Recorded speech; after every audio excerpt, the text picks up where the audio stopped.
Alhamdulillahirrabbilalamin. Hari ini kita akan mempelajari konsep usaha dan energi dalam mata kuliah fisika dasar. Namun sebelum masuk ke dalam inti pembahasan, mari simak penjelasan tentang fisika terlebih dahulu. Menurut ahli fisika bernama Douglas Christian Yancaulic, physics is the most basic of the science. It is concerned with the fundamental of behavior of nature, the force and laws of motion, the structure of matter, and the nature of energy. Begitu juga menurut Paul George Hewitt, physics is the study of the rules of the nature. It describes how everything in the physical world behaves, from motion and energy to electricity and light. Dari pernyataan kedua ahli fisika tersebut, dapat kita ketahui bahwa fisika adalah ilmu yang mempelajari basic atau kebiasaan dari alam, yang membahas mengenai hukum-hukum gerak, kelistrikan, gejala tentang bunyi, listrik, ataupun cahaya. Jadi, fisika jangan pernah kita pahami sebagai ilmu tentang rumus atau ilmu tentang matematis saja. Tapi fisika adalah ilmu yang mempelajari tentang kejadian alam. Untuk itu, perlu kita ketahui bahwa fisika dapat direpresentasikan dalam berbagai macam bentuk representasi. Ada representasi berbentuk verbal berupa penjelasan, ada juga representasi berbentuk matematis, grafis, logika, dan ilustrasi. Maka dari itu, saya kasih contoh agar bisa memahami konsep usaha dan energi melalui sebuah ilustrasi. Perhatikan ilustrasi berikut.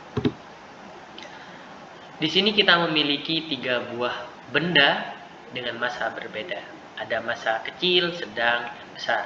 Dan kemudian di bawah benda tersebut ada air yang kita simbolkan dengan partikel-partikel air berwarna biru.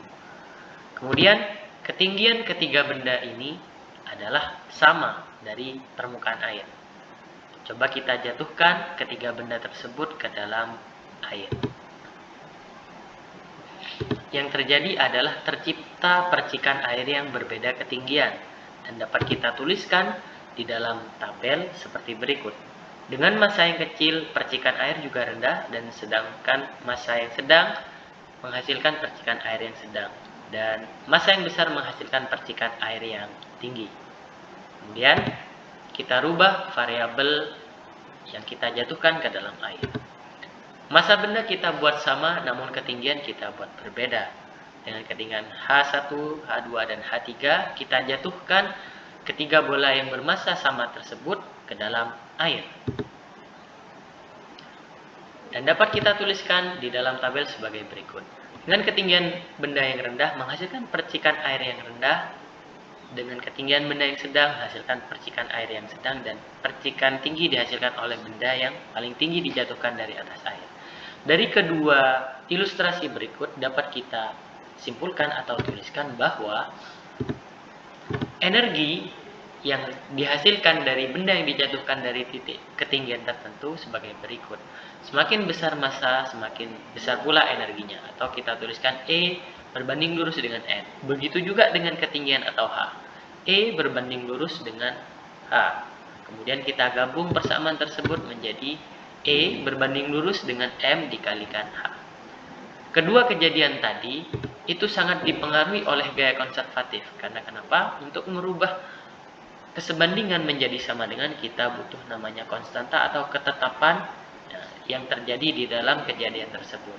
Sedangkan kejadian tersebut dipengaruhi oleh gaya konservatif, yakni gravitasi. Sehingga kita dapat persamaan E sama dengan M dikali G dikali H, di mana G adalah konstanta gravitasi.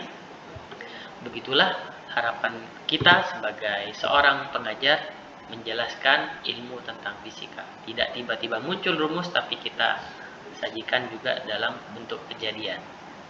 Untuk itu silahkan diskusikan mengenai konsep usaha, gaya konservatif, energi kinetik, hubungan usaha dan energi bersama rekan kelompok Anda, kemudian sajikan dalam berbagai macam bentuk representasi. Terima kasih.